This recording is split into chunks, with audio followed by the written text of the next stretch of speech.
दी boiling river के बारे में वहाँ के लोकल्स का मानना था कि ये एक स्पिरिचुअल पावर पॉइंट है, लेकिन जब रूजो यहाँ पर पहुँचा ये देखकर हैरान रह गया कि यहाँ का पानी खतरनाक तरह से उबल रहा है। इस खवलते रिवर का राज उसके पानी में नहीं बल्कि रिवर की गहराई में मौजूद था।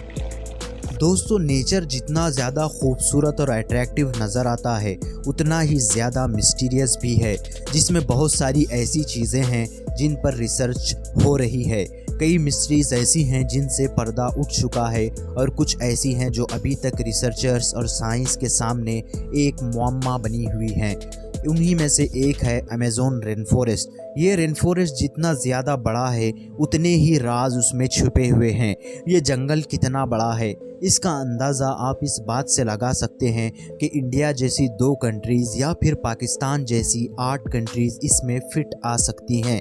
अमेज़न जंगल सिर्फ इसलिए ही फेमस नहीं है कि यहाँ से दुनिया का 20% ऑक्सीजन मिलता है, बल्कि इसलिए भी फेमस है कि दुनिया की सबसे बड़ी रिवर इसी जंगल में पाई जाती है, जिसकी टोटल लेंथ 6,992 किलोमीटर है। ये लेंथ इतनी ज़्यादा है कि इतने में आप 6 मरतबा दिल्ली से मुंबई जाकर वापस आ सकते हैं। लेकिन आज के इस वीडियो में हम जिस रिवर के बारे में बात करने वाले हैं वो पेरू मुल्क के अहाते में आने वाले सेंट्रल पेरुवियन अमेज़न में मौजूद एक रिवर है, जिसको दी बॉइलिंग रिवर के नाम से जाना जाता है। ये रिवर 6 किलोमीटर लंबी और साथ ही 6 मीटर गहरी। दोस्तों, ये रिवर दूसरी रिवर्स की तरह ही नॉर्मल है, लेकिन इसका पानी बगैर किसी ह्यूमन इंटरफेरेंस के 100 डिग्री सेल्सियस तक गर्म रहता है। इसमें किसी भी समंदरी जानदार का जिंदा रहना पॉसिबल नहीं। अगर गलती से कोई यहाँ पर गिर भी जाए तब भी कुछ ही सेकंड्स में उसकी मौत हो जाती है। लेकिन इस पानी के इस कदर गर्म होने की क्या वजह है? द बॉइलिंग रिवर से रिलेटेड कुछ ऐसी कहानियाँ भी हैं जिनमें लोग बिलीव करते हैं। अगर इस रिवर के अतराफ रहने वाले लोकल्स की माने तो ये दुनिया के तमाम रिवर्स की माँ है, जिससे कई सारी दूसरी रिवर्स पैदा होती हैं। तो वही कुछ लोगों का मानना है कि ये स्पिरिचुअल पावर पॉइंट है या फिर सूरज की गर्माहट की वजह से यहाँ का पानी गर्म हो जाता है। यही वो सब बातें थी जो पेरू में रहने वाला एंड्रेस रूजो अपने पेरेंट्स से इस झील के बारे में सुनता आ रहा था। वक्त गुजरता गया और एंड्रेस रूजो एक दिन जियो साइंटिस्ट बन गया, जो अपने बचपन से कुछ ऐसी ही कहानियाँ इस रिवर के मुतालिक सुनता आ रहा था। ये बात रूजो को खटकती थी कि ये कैसे पॉसिबल हो सकता है। अब उसे अपने बाप दादा से सुनते आ रहे कहानियों पर भी विश्वास ना रहा। चुनांचे जियो साइंटिस्ट बनने के बाद उसने इस रिवर पर रिसर्च करने का प्लान बनाया और रिसर्च शुरू कर दी। रूजो ने अपनी एक टीम तैयार की और यहाँ पर जाने का इंतज़ाम किया। बड़ी मुश्किल से रूजो और उसकी टीम उस लोकेशन पर पहुँच चुकी थी। रूजो के सामने अब ऐसी रिवर थी जिसका पानी उबलता हुआ नजर आ रहा था।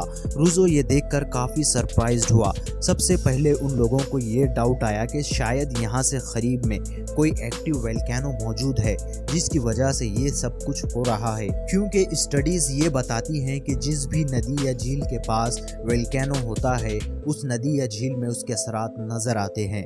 लेकिन हैरत की बात ये थी कि इस लोकेशन से तकरीबन 700 किलोमीटर दूरी पर एक वोल्केनो मौजूद था, लेकिन ये किसी भी तरह पॉसिबल नहीं था कि उसका असर 700 किलोमीटर की दूरी पर यहाँ तक जाहिर हो सकता हो।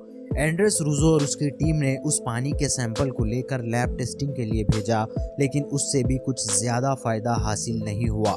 टेस्टिंग से ये बात निकलकर सामने आई कि ये बारिश का पानी था और बिल्कुल आम पानी की तरह था जो कि हम और आप यूज़ करते हैं। यानी एक बात तो क्लियर हो चुकी थी कि जो कोई भी प्रॉब्लम है वो पानी में नहीं बल्कि रिवर की गहराई में मौजूद है। रूजो और उसकी टीम ने जब अपनी रिसर्च को आगे बढ़ाया तो पता चला कि इस मिस्टीरियस रिवर के पीछे वजह ना तो वोल्केनोज हैं और ना ही सूरज से निकलने वाली गर्मी और ना ही वो तमाम कहानियाँ जिनमें वहाँ के लोग सालों से बिलीव करते आ रहे थे, बल्कि इसके पीछे असल वजह जियोथर्मल सिस्टम है। अगर हम ज़मीन के सरफेस से उसकी डेप्थ में जाएं तो जितना ज़्यादा हम ज़मीन की गहराई में जाएंगे गर्मी उतनी ही ज़्यादा बढ़ती जाएगी। इस बात को आप यूं समझ लीजिए कि साल 1979 में रशिया ने ज़मीन में एक ऐसा होल बनाना चाहा जो ज़मीन के बिल्कुल सेंटर पॉइंट तक पहुंच सके, जिसको रोला सुपर डीप बोर होल के नाम से जाना जाता है।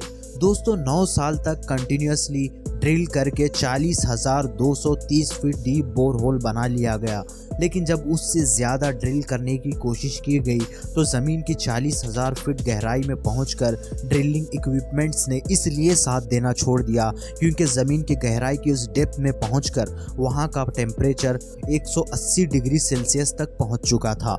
यानी कि ज़मीन की जितनी ज़्यादा गहराई में पहुंचा जाएगा, गर्मी भी उतनी ही ज़्यादा बढ़ती जाएगी। बिल्कुल इसी तरह इस रिवर के साथ भी हुआ। दोस्तों ज़मीन की गहराई में कई ऐसे क्रैक्स मौजूद हैं जो बहुत ही ज़्यादा गर्म होते हैं। ज़मीन की गहराई में मौजूद ये क्रैक्स बिल्कुल इसी तरह होते हैं जैसे कि हमारे जिस्म में नसें फैली हुई होती हैं।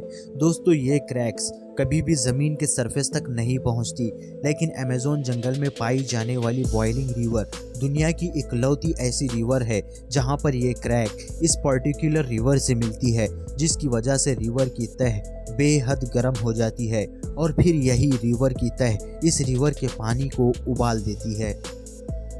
दोस्तों ये था आज का वीडियो। अगर वीडियो पसंद आए तो लाइक और शेयर ज़रूर करें। अगर अभी तक आपने हमारे चैनल SK एडवेंचर्स को सब्सक्राइब नहीं किया है तो ज़रूर सब्सक्राइब करें। जल्द ही मिलते हैं एक और इंटरेस्टिंग वीडियो के साथ।